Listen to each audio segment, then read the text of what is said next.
నా ఇల్లు సంసారాల కోసం కట్టుకున్నాను, ఉంపుడు గత్తెల కోసం కాదు. కొంచెం మర్యాదగా మాట్లాడండి. 50 లక్షలు సింగిల్ పేమెంట్. ఈ క్షణం నుంచి ఇది వాళ్ళిల్లు. ఏదో ఇల్లు ఖాళీ చేయిస్తావు అనుకుంటే నువ్విల్లు అమ్ముకుని వచ్చావా? నిన్నటి దాకా మొహం కూడా చూడను అన్నాడు, ఇప్పుడేమో ఇల్లు కొని కాపురమే పెట్టాడు.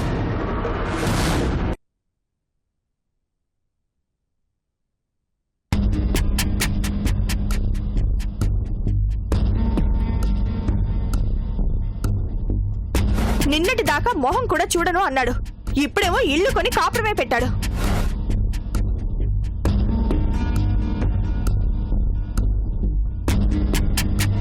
పాత ప్రేమ మళ్ళీ పగ్గాలు తెంచుకున్నట్లుంది. అందుకే ఎక్కడికి పంపించకుండా ఇల్లు కొనిచ్చి మరీ దగ్గర పెట్టుకున్నాడు.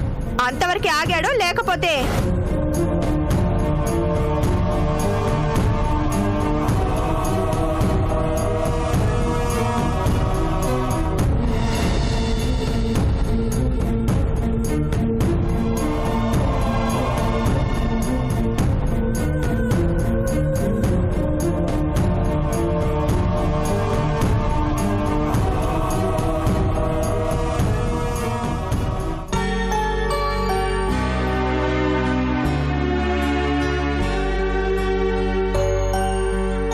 శంకర్, దేని గురించి అంతగా ఆలోచిస్తున్నావు? మాధవి గురించి బాబాయ్. మాధవి గురించా? మాధవికి ఏమైంది?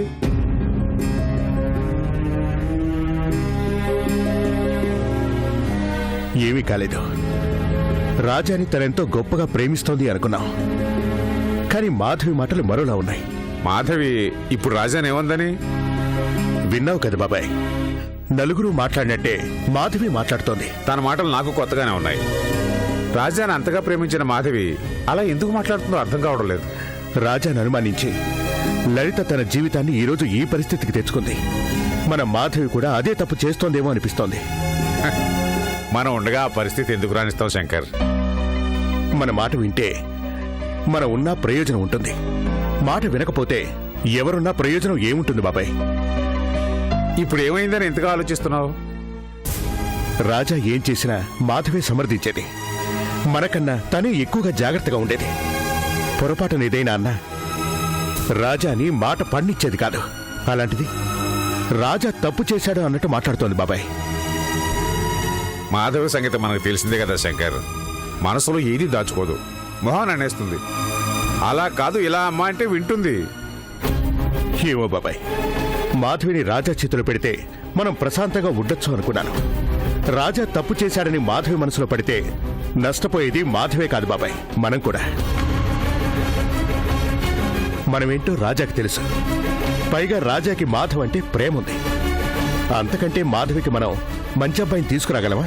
శంకర్, నీ బాధ నాకు అర్థమైంది. ఇప్పుడు రాజాని అపార్థం చేసుకుని మాధవి రాజాకి ఎక్కడ దూరం అయిపోతుందోనని నీ భయం, అంతేగా? అలాంటి అనుమానం వచ్చినప్పుడు ఇక ఆలస్యం చేయకూడదు. ఇద్దరు మనుషులు దూరం అయిపోతున్నారు అంటే వాళ్ళని దగ్గర చేయగలిగేది ఒక్కటి చేసినప్పుడే. అర్థం కాలేదా? మాధవి కోపానికి కారణం రాజా లల్లికి దగ్గరై తనకి దూరం అయిపోతాడేమోనన్న భయం వల్ల కావచ్చు. అందుకే ఆ ఇద్దరికి పెళ్లి చేసేసామనుకో, వాళ్ల పాటికి వాళ్ళ హాయిగా ఉంటారు. అంతేనంటావా? నాకైతే అదే మంచిదనిపిస్తుంది. ఓసారి మాధవ్తో ఈ విషయం గురించి మాట్లాడు, తనే సంతోషంగా ఒప్పుకుంటుంది. అలాగే బాబాయ్.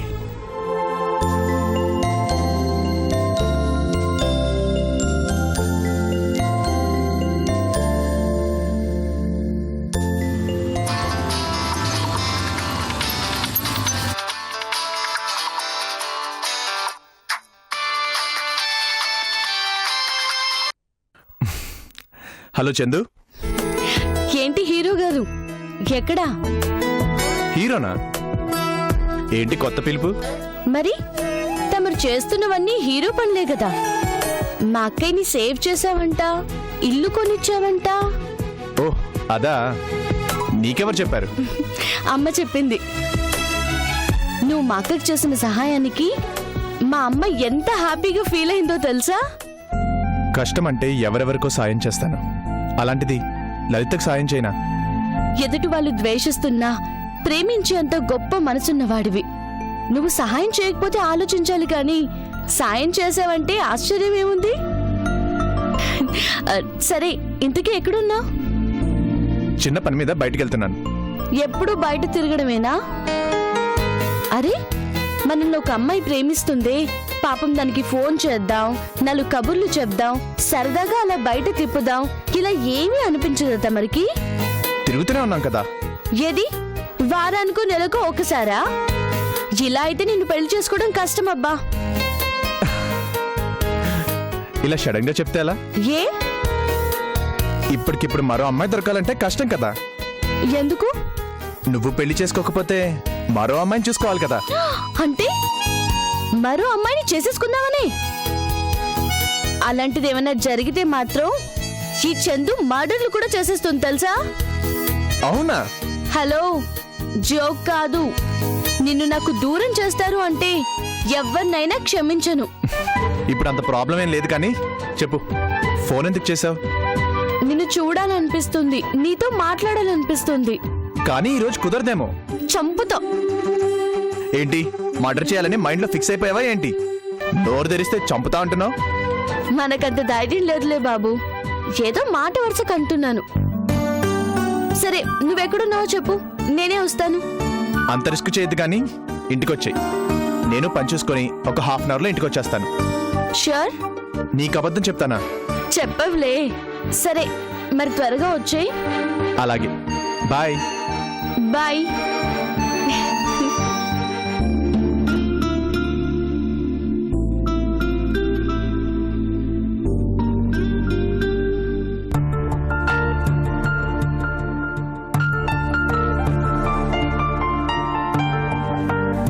అన్నయ్య, కాఫీ. మాధవి, ఆ, ఏంటన్నయ్య? కూర్చోమ్మా, కూర్చోమ్మా.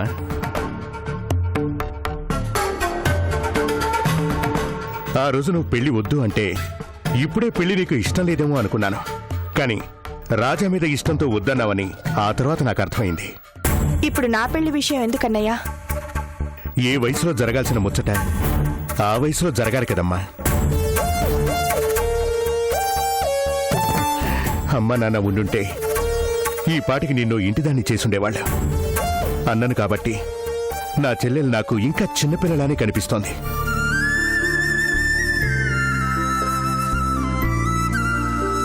ఇక ఆలస్యం చేయదలుచుకోలేదమ్మా. వెంటనే నీ పెళ్లి చేయాలనుకుంటున్నాను. ఇప్పుడే వద్దన్నయ్యా. ఇంకెప్పుడు చేసుకుంటావమ్మా? నీకిష్టమైన మనిషి నీ కళ్ళెదురుగానే ఉన్నాడు. ఇంకా ఆలస్యం చేయడం ఎందుకు? మీ పెళ్లి జరిపిస్తే నా బాధ్యత తీరుతుంది. అంటే రాజాతో నా పెళ్లి చేద్దామనా? మరి నువ్వు ప్రేమించింది రాజానే కదమ్మా. అది ఒకప్పుడు. మరి ఇప్పుడు? ఏం తెలియనట్టు అడుగుతావేంటన్నయ్యా? ఎంగిలి పళ్ళెంలో అన్నం తినమంటావా? ఏంటమ్మా నువ్వు మాట్లాడేది? ఏంటంటావేంటన్నయ్యా? అంతా తెలిసి ఇంకా రాజాకి నన్నిచ్చి పెళ్లి చేద్దాం అనుకుంటున్నావా? ఒకరి భార్యను తీసుకొచ్చి పాత ప్రేమికురాలని చెప్పి ఇల్లు కొనిచ్చి మరీ కాపురం పెట్టాడు. అతన్ని ఇంకా పెళ్లి చేసుకోమంటావా? రాజాని అనుమానిస్తున్నావా అమ్మా? అనుమానించేదేంటన్నయ్యా? కళ్ళ ముందు కనిపిస్తుంటే లల్లితో రాజా ఉంటుంది నిజం కాదా? 50 లక్షలు పెట్టి ఇల్లు కొనిచ్చాడు అంటే వాళ్ళిద్దరి మధ్య ఏమీ లేకుండానే అంత ఖర్చు పెడతాడా? మాధవి,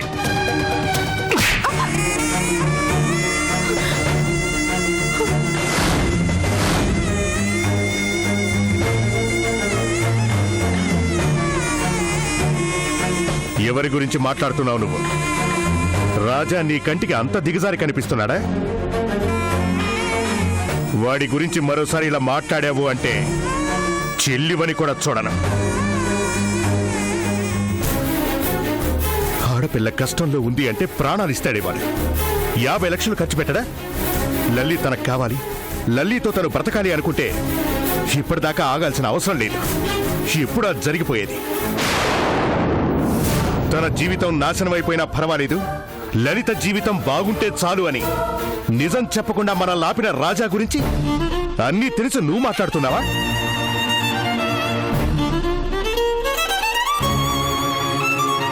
వాడి గురించి బయట వాళ్ళు మాట్లాడారు అంటే అర్థం ఉంది. నువ్వు మాట్లాడావంటే ఇంతేనా నువ్వు వాడిని అర్థం చేసుకుంది?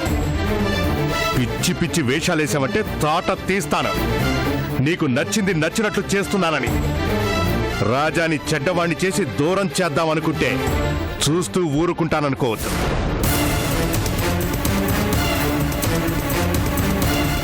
రాజానే నీ భర్త.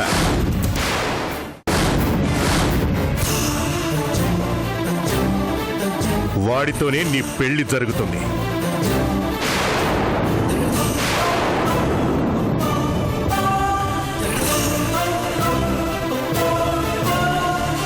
ఇంకెప్పుడు రాజా గురించి ఇలా నా ఎదురుగా మాట్లాడదు. జాగ్రత్త.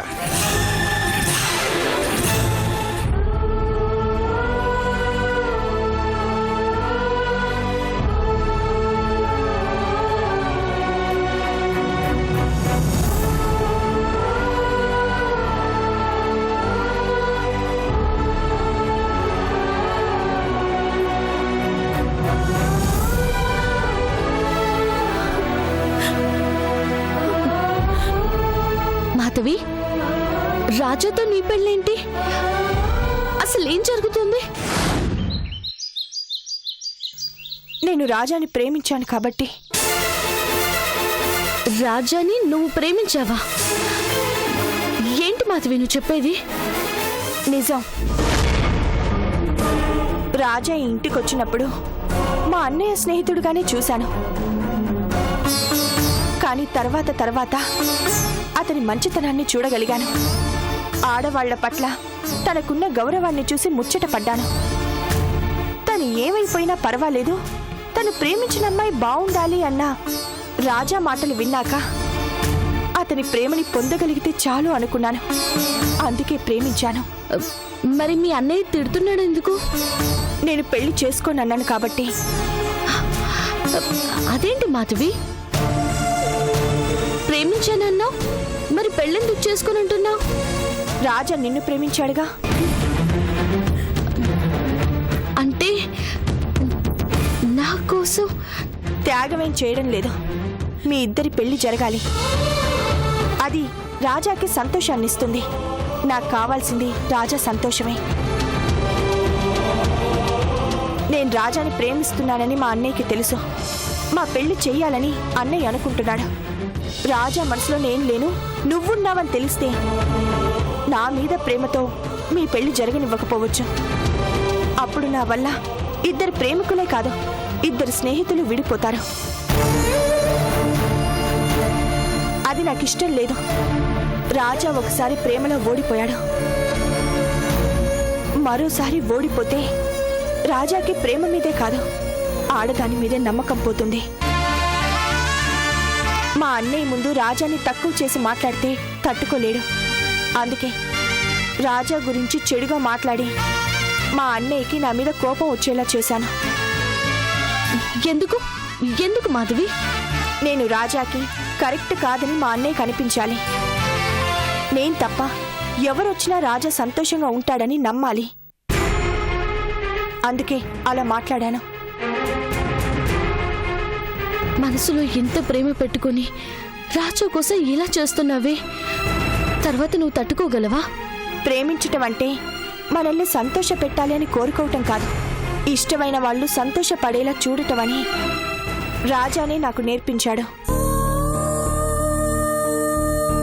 నేనదే చేస్తున్నాను. నిజంగా నువ్వు గ్రేట్ మాధవి. నేనైనా నీ అంత త్యాగం చేయలేనేమో. రాజా ప్రేమను గెలిపించాలని, ప్రేమలో నీకు నువ్వు ఓడిపోతున్నావు అంటే నీ మనసు చాలా గొప్పది మాధవి. నేను గొప్పదాన్నే కావచ్చు, కానీ నీ అంత అదృష్టవంతురాల్ని మాత్రం కాదు. ఈ విషయం మన మధ్య ఉండాలి.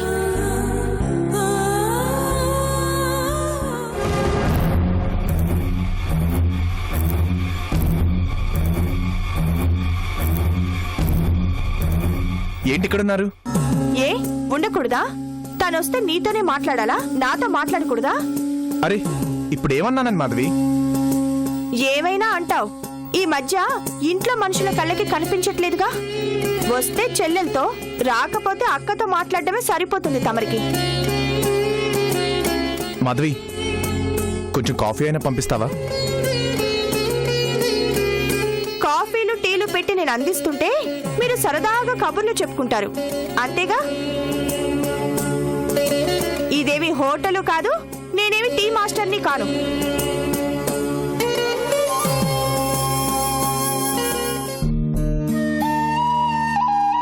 ఈ మధ్య మాధవికి ఏమైందో అర్థం కావడం లేదు. ఏం మాట్లాడినా తప్పుగా అర్థం చేసుకుంటుంది. తన కోపంలో కూడా ప్రేముంది రాజా.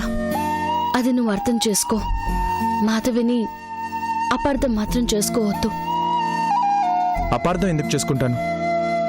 ఎప్పుడూ సరదాగా ఉండేది సడన్గా ఇలా మాట్లాడుతుంటే బాధగా ఉంది అంతే. సరే పద, బయటికెళ్ళి మాట్లాడుకుందాం.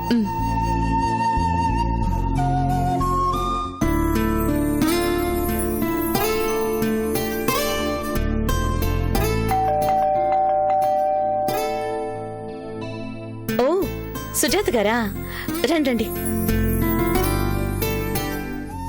ఏమండి, బాగున్నారా? బాగున్నానండి. రండి కూర్చోండి. అలాగేనండి, కూర్చోండి. ఏదో కొత్తిల్లు కట్టుకుని దూరంగా వెళ్ళిపోయాం అనుకోండి, ఇలా మర్చిపోతే ఎలా? అయ్యో, నేనెక్కడ మర్చిపోయానండి. మరెప్పుడైనా అలా వచ్చి చూసారా? రావాలని అనుకున్నాను, కుదరలేదు. సరే, ఏం తీసుకుంటారు? ఇప్పుడేం వద్దు కాని, కోడలికి శ్రీమంతం చేస్తున్నాం, పిలవాలని వచ్చాం. అలాగా? అవును, మా అబ్బాయి పెళ్లి, మీ లల్లి పెళ్లి దరిదాపు ఒకేసారి అయింది కదా.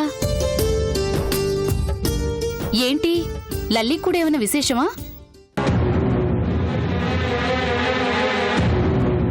విశేషం ఉంటే చెప్తారుగా. అర్చన గారు, మీరు శ్రీమంతానికి తప్పకుండా రావాలి. అలాగే. ఇంత దూరం వచ్చి పిలిచాక రాకుండా ఉంటారా? సర్లే కాని, లల్లి వాళ్ళు ఎక్కడున్నారో చెప్పండి, వెళ్ళి అమ్మాయిని పిలుస్తాం.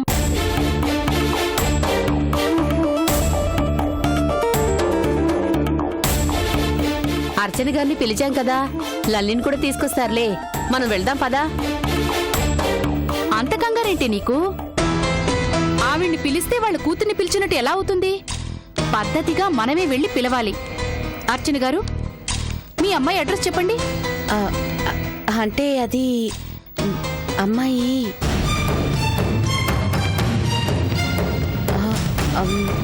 కొంచెం మంచినీళ్ళు ఇస్తారా? తీసుకొస్తాను.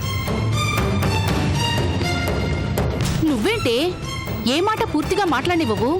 అడ్రస్ చెప్పేదాకా ఆగలేవా? బుద్ధుందా నీకు? మాట మారుస్తున్నాను అంటే ఎందుకని ఆ మాత్రం అర్థం చేసుకోలేవా? ఇప్పుడు నేనేమన్నానే అలా కోపడుతున్నావు? అమ్మాయిని పిలుస్తాం అంటున్నావు. అమ్మాయి ఎక్కడుందని అనుకుంటున్నావు? ఎక్కడుంటుంది? వాళ్ళ ఆయనతో ఉంటుంది. నీకు తెలిసిందదే. ఆ అమ్మాయి వాళ్ళ ఆయన్ని వదిలేసి వాడెవరి దగ్గర ఉంటోంది. అదేం పోయే కాలం? అవన్నీ మనకెందుకు? వచ్చామా, పిలిచామా, పోయామా. ఇంత కథ జరిగిందని నాకు తెలీదుగా. అందుకే కాసేపు నోరు మూసుకో. అందుకనేనా కూతురు గురించి అడిగితే అంత కంగారు పడుతోంది?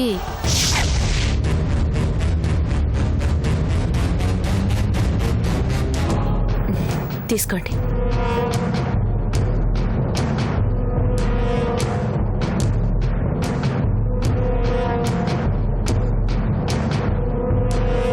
ఇక మేము వస్తామండి.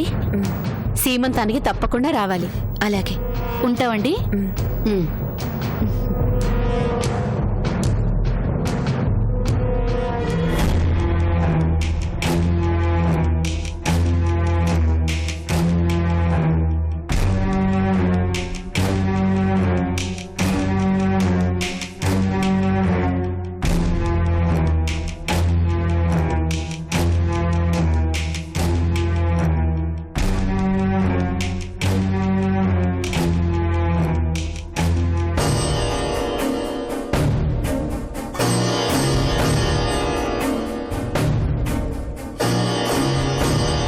ఎవరు వచ్చినట్టున్నారు? అవునండి, ఇంతకు ముందు మనకి దగ్గరలోనే ఉండేవాళ్ళు. వేరే ఇల్లు కట్టుకుని వెళ్ళిపోయారు. వాళ్ళ కోడలు సీమంతానికి పిలవడానికి వచ్చారు. నీతో పాటు ఇంకెవరినో పిలవాలి అంటున్నారుగా. అడ్రస్ కూడా అడిగినట్టున్నారుగా, ఇవ్వలేకపోయావా?